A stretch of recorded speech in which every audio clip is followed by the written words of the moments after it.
할렐루야. 좋으신 우리 주님의 이름을 찬양합니다. 9월 20일 월요일 아침입니다. 오늘도 하나님께서 허락하신 귀한 삶의 자리에서 주님께 영광 올려드리며 또한 하나님께 기쁨이 되는 복된 삶을 살아나가는 우리 모두가 되기를 주님의 이름으로 축원드립니다.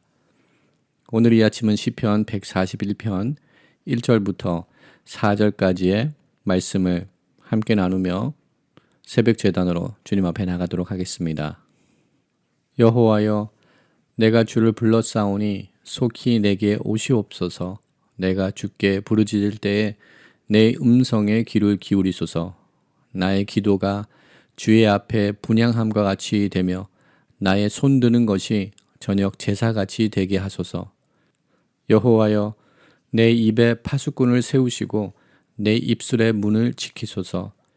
내 마음이 악한 일에 기울어져 죄악을 행하는 자들과 함께 악을 행하지 말게 하시며 그들의 진수성찬을 먹지 말게 하소서.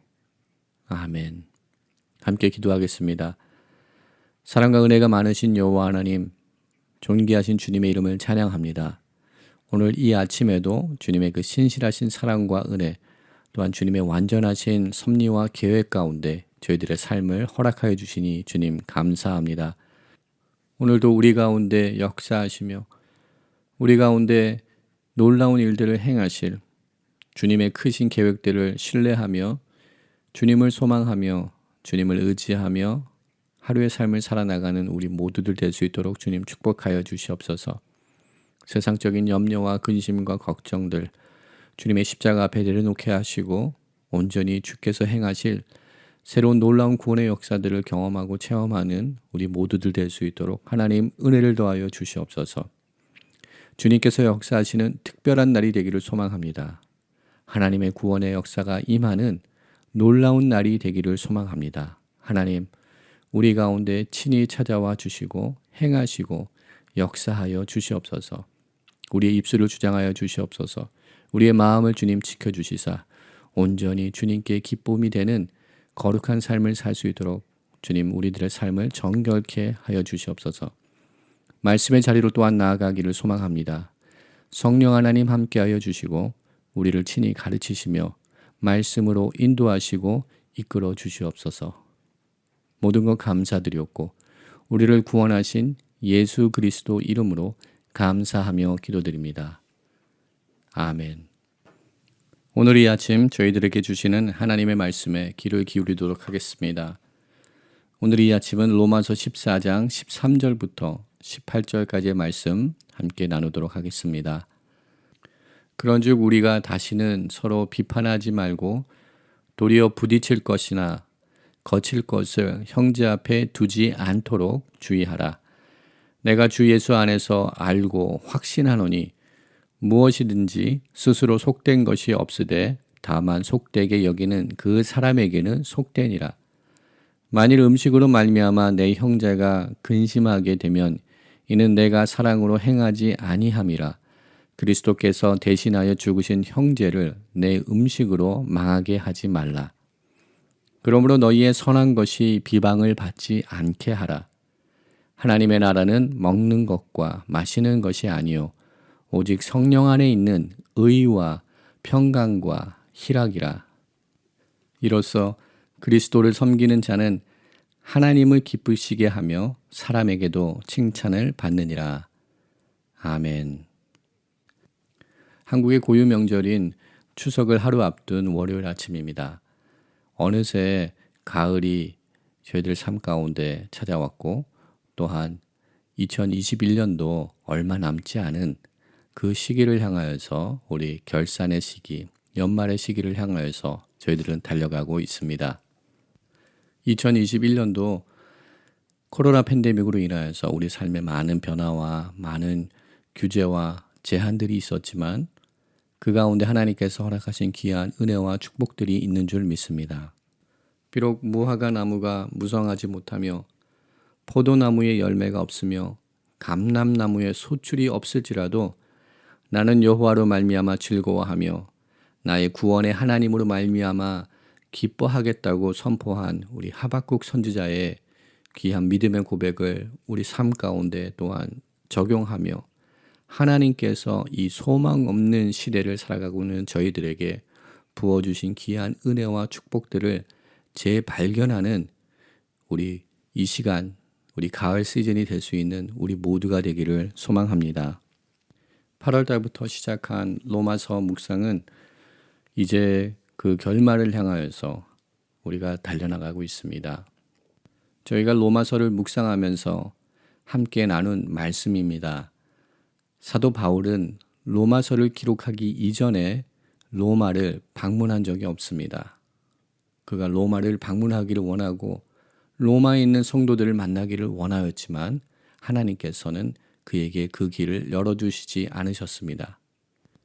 비록 사도 바울이 로마서를 기록하기 이전에 로마의 성도님들을 만나고 로마 교회를 방문한 기록이 없지만 우리는 말씀을 통하여서 사도 바울이 로마에 있는 성도님들에 관하여서 또한 그들과 어느 정도의 큰 친분이 있었던 것을 우리는 추측할 수 있습니다.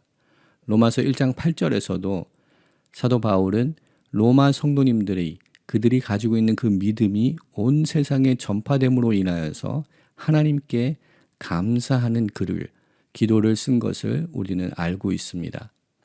그리고 저희가 앞으로 보게 될 로마서 16장의 말씀을 통하여서 그 마지막 인사 부분에 기록된 많은 성도님들의 이름을 통하여서 로마 교회의 성도님들이 어떠한 성도님이었는지를 저희가 추측할 수 있는 귀한 자료를 제공하는 것을 보게 됩니다.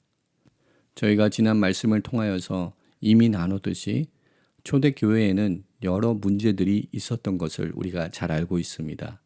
그리고 이 초대교회의 문제들은 소아시아 지역의 여러 교회들에게 공통적으로 나타나는 문제였으며 또한 로마서에서는 직접적으로 어떠한 문제가 있었는지를 언급하고 있지는 않지만 저희들은 본문의 말씀을 묵상하면서 분명히 추론할 수 있는 로마 교회가 가지고 있었던 문제가 어떤 것인지를 우리는 생각해 볼 수 있게 됩니다.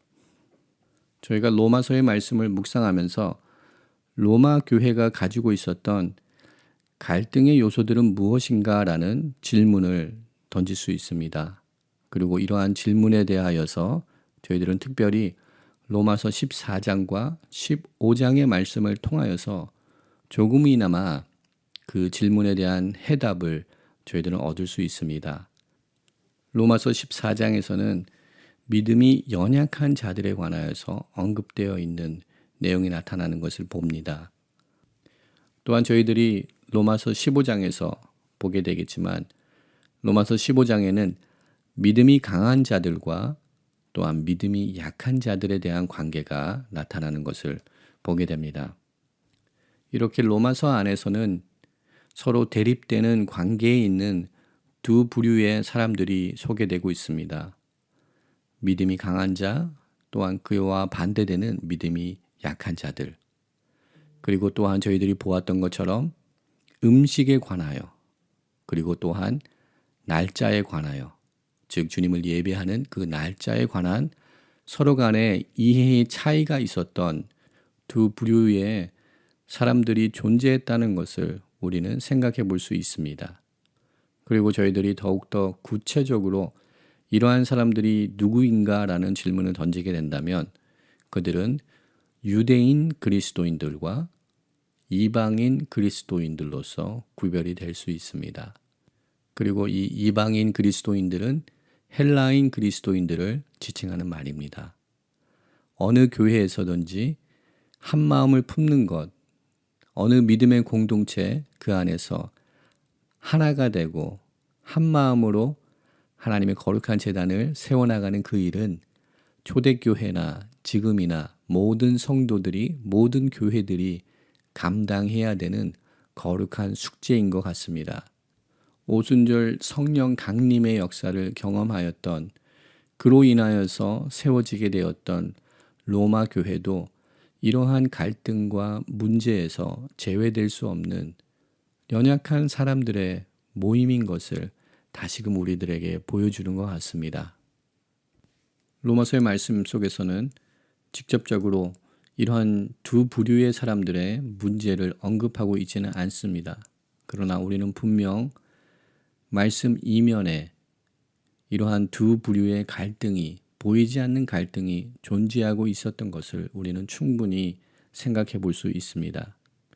또한 초대교회 역사를 살펴볼 때 이 두 부류의 사람들의 관계를 더욱더 악화시킨 역사적인 사건, 외부적인 요소가 있었던 것을 우리는 또한 잘 알고 있습니다. 주전 49년에 로마의 황제였던 글라우디오가 모든 유대인들 또한 그리스도인들을 로마에게서 추방하는 칙령이 내려진 것을 우리는 잘 알고 있습니다. 이러한 사건으로 인하여서 사도 바울은 아굴라와 그의 아내였던 브루스길라를 고린도에서 만나게 되는 것을 우리는 사도행전 18장의 기록을 통하여서 알게 됩니다. 이러한 핍박 가운데 로마 교회를 떠나고 로마를 떠날 수밖에 없었던 유대 그리스도인들은 그들이 다시금 로마로 돌아갈 수 있는 기회가 시간이 주어졌을 때, 다시 로마에 도착했을 때 이방인 그리스도인들이 로마 교회에 많은 영향력을 끼치고 있는 것에 관하여서 좋지 않은 마음을 가졌을 것입니다. 이러한 역사적인 사건은 로마 교회의 두 부류의 성도님들이 하나가 되는 그 일을 더욱 어렵게 만들었을 것입니다. 유대 그리스도인들과 이방인 그리스도인들, 동일한 그리스도인들이지만 동일한 하나님의 자녀이며 주님을 쫓는 제자들이지만 자신들의 전통과 자신들의 이해관계를 더욱더 주장하는 서로 대립하는 관계로 존재하고 있었습니다.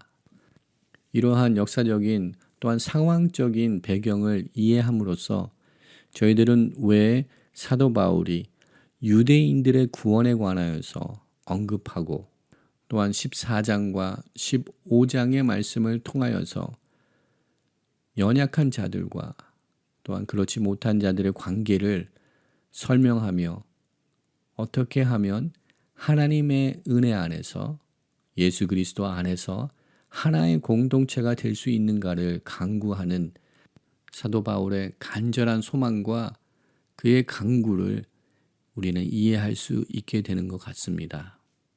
사도 바울은 오늘 본문 13절의 말씀을 통하여서 지금까지 1절부터 12절까지 선포한 그의 말씀에 결론을 짓는 것을 보게 됩니다. 사도 바울은 선포합니다. 그런즉 지금까지 언급한 모든 말씀들을 전제로 하여서 그런즉 우리가 다시는 서로 비판하지 말고 도리어 부딪힐 것이나 거칠 것을 형제 앞에 두지 아니하도록 주의하도록 우리 사도 바울의 권면의 말씀을 주고 있습니다. 13절에 거칠 것들은 헬라어로 스칸달론이라는 단어를 사용하여서 기록하였습니다. 이 단어는 사도 바울이 고린도전서 1장 23절 말씀을 기록하며 우리는 십자가에 못 박힌 그리스도를 전하니 유대인에게는 거리끼는 것이요 라고 기록할 때 사용하였던 단어입니다. 거리끼는 것, 또한 갈라디아서에서는 걸림돌, 즉 이 스칸달로는 덫이 되며 올무가 되는 것을 이야기합니다. 사도 바울은 믿음의 형제 자매들, 함께 믿음의 거룩한 제단을 세워나가야 되는 형제 자매들을 향하여서 이러한 올무, 걸림돌, 그들의 발 앞에, 그들 앞에 두지 말 것을 권면의 말씀으로 주고 있습니다. 또한 사도 바울은 오늘 본문 말씀 속에서 그가 예수 그리스도 안에서 분명히 알고 또한 그가 확신하고 있는 그 진리의 말씀을 선포하고 있는 것을 보게 됩니다. 14절에서 사도 바울은 내가 주 예수 안에서 알고 확신하노니 라고 선포합니다. 레위기의 말씀을 묵상하면서 보았듯이 하나님께서는 이스라엘 백성들을 향하여서 정한 것과 부정한 것들을 구분지어 주셨습니다. 그것이 먹는 것이든지 또는 동물이었든지 하나님 앞에 드리는 제물이었든지 부정한 것이 있고 또한 정한 것이 있었습니다. 이러한 율법 조항들에 관하여서 통달하였던 사도 바울은 오늘 본문 말씀 속에서 새로운 복음의 진리를 선포하고 있습니다. 이것은 마치 사도행전 10장에서 베드로가 깨닫게 되었던 그 복음의 진리와도 동일한 것입니다.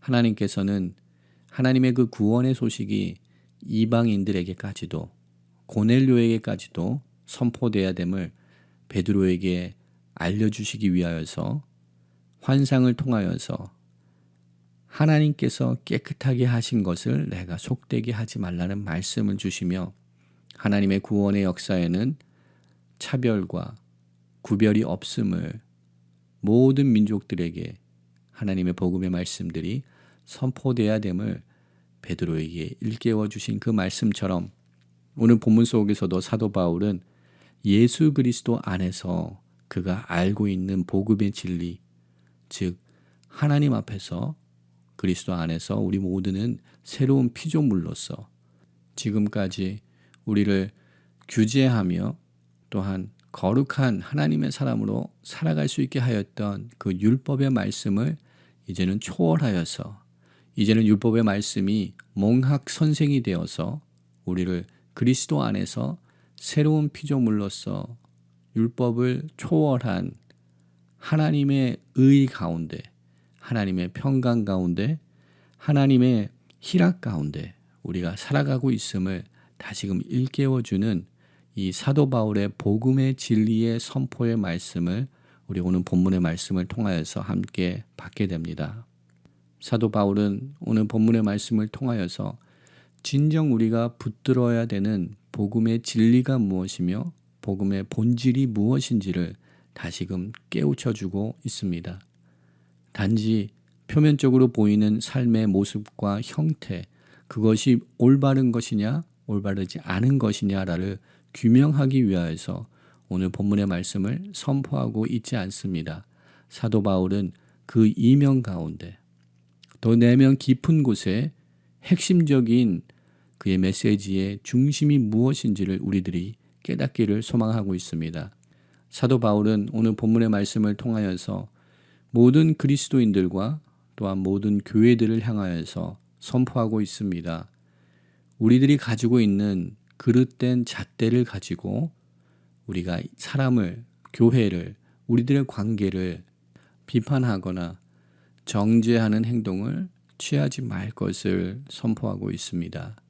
모든 그리스도인들이 더욱더 성숙한 그리스도인으로서 믿음의 장성한 분량으로 성장하는 하나님의 제자들로서 이 땅 가운데 살아가기 위하여서 날마다 노력해야 되는 부분은 가시적으로 우리 눈에 보이는 표면적으로 보이는 표면적으로 나타나는 겉모습만 보고 그 속 내용을 쉽게 판단해버리는 우리들의 연약함으로부터 벗어나기 위하여서 우리가 날마다 노력해야 될 줄 믿습니다.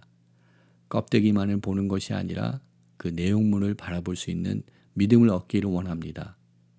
그러기 위하여서는 복음의 본질을 더욱더 붙들어야 되는 저희들이 되어야 되는 줄 믿습니다.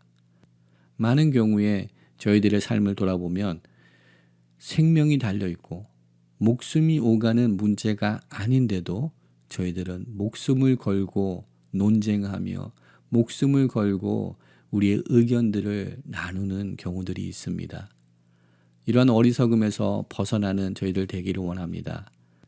사도 바울은 오늘 본문의 말씀에서 하나님의 나라는 먹는 것과 마시는 것이 아니요 오직 성령 안에 있는 의와 평강과 희락이라고 선포하십니다. 하나님이 주관하시는 그 하나님의 나라, 그 나라는 이미 우리 가운데 도래되었으며 그의 완성을 향하여서 우리는 함께 달려나가고 있습니다. 사도 바울은 우리들에게 다시 한번 말씀을 통하여서 성령 하나님은 우리들을 향하여서 다시금 깨우침을 주십니다. 지금까지 그들이 싸우고 있었던 것, 먹는 것, 마시는 것, 일상생활 속에서 우리 눈에 보이는 것들, 그것만이 하나님 나라의 전부가 아닌 것을 다시금 우리들에게 상기시켜 주고 있습니다.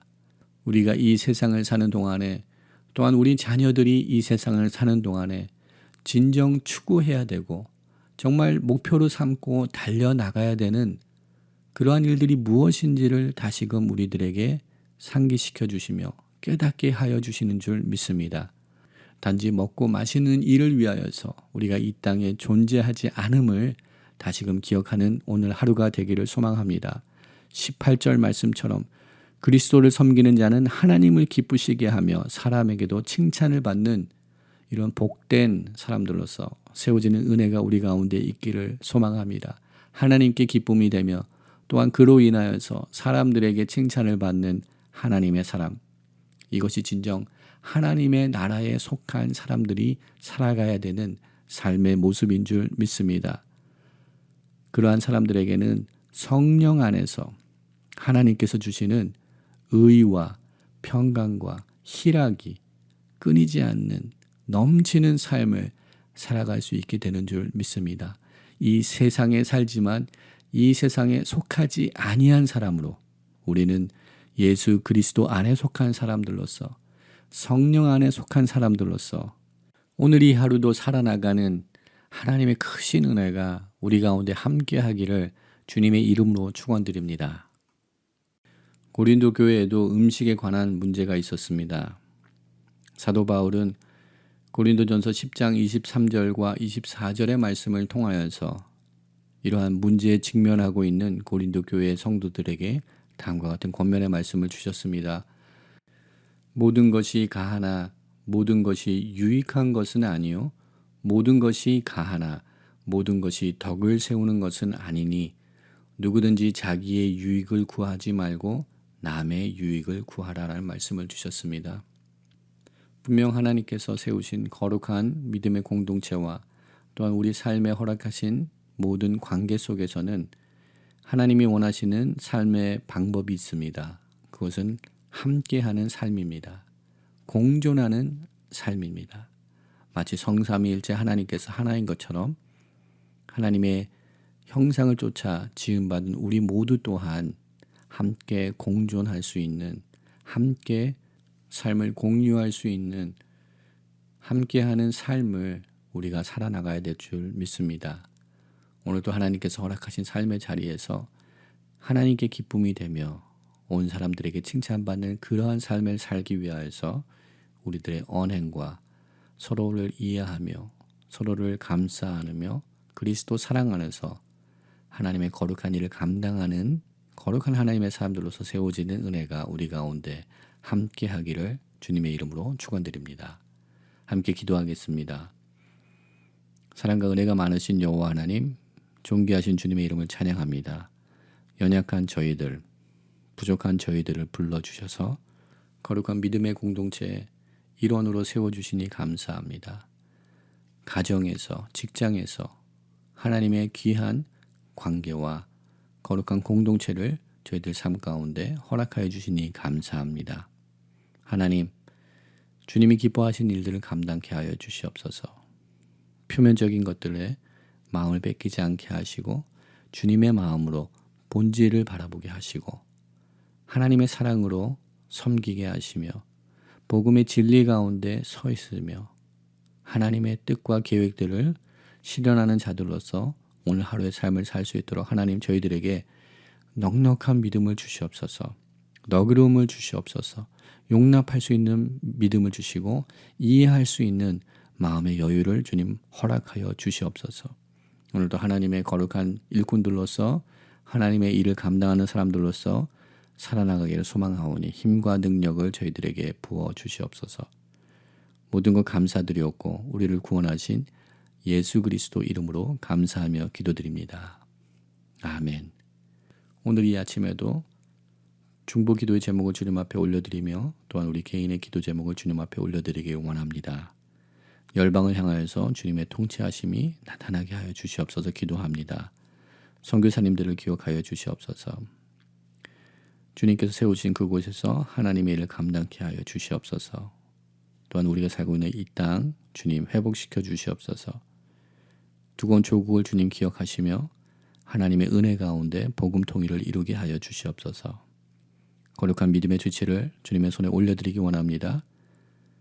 믿음의 거룩한 지체 가운데 하나님의 크신 은혜가 임하게 하시고 50주년을 맞이하며 또한 2021년도를 마무리해가는 이 시즌에 하나님의 은혜를 구하는 믿음의 공동체 되게 하시고 하나님의 거룩한 일을 감당하는 공동체로 세워지게 하여 주시옵소서. 또한 연약한 성도님들, 영적으로 육적으로 연약한 성도님들 기억하여 주시고 치유하여 주시옵소서. 강건케 하여 주시옵소서. 또한 우리 2세 자녀들을 기억하시며 하나님의 비전과 꿈으로 하나님의 말씀으로 무장된 세대로 일어나게 하여 주시옵소서. 함께 기도하기 원합니다. 또한 이 시간 우리 개인의 기도 제목들을 주님 앞에 올려드리며 함께 기도하며 주님의 은혜를 구하며 나가도록 하겠습니다. 함께 기도하겠습니다.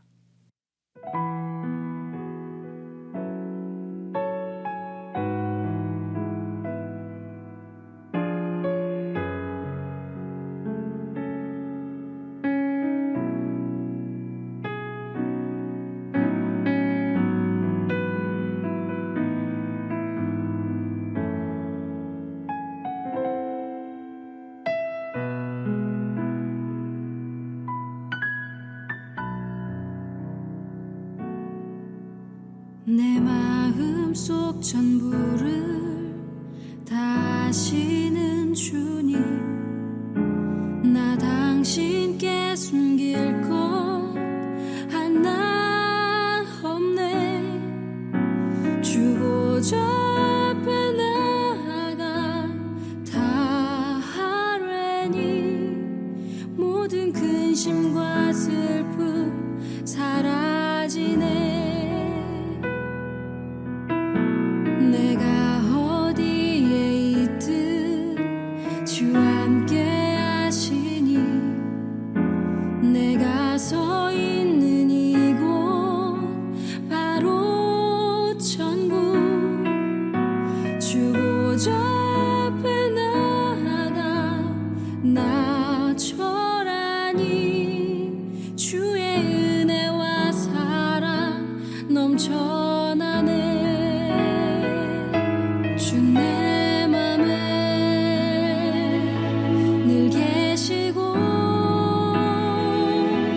나 주 안에 늘 거하니 이 놀라운 사랑, 그 사랑 앞에 나 나아가 목소리 높여 찬양 드리네.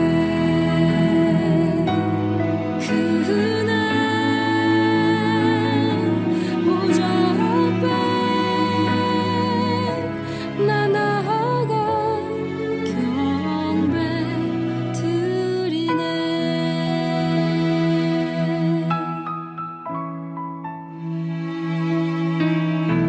내 마음속 전부를 다시는 주님, 나 당신께 숨길 것 하나 없네.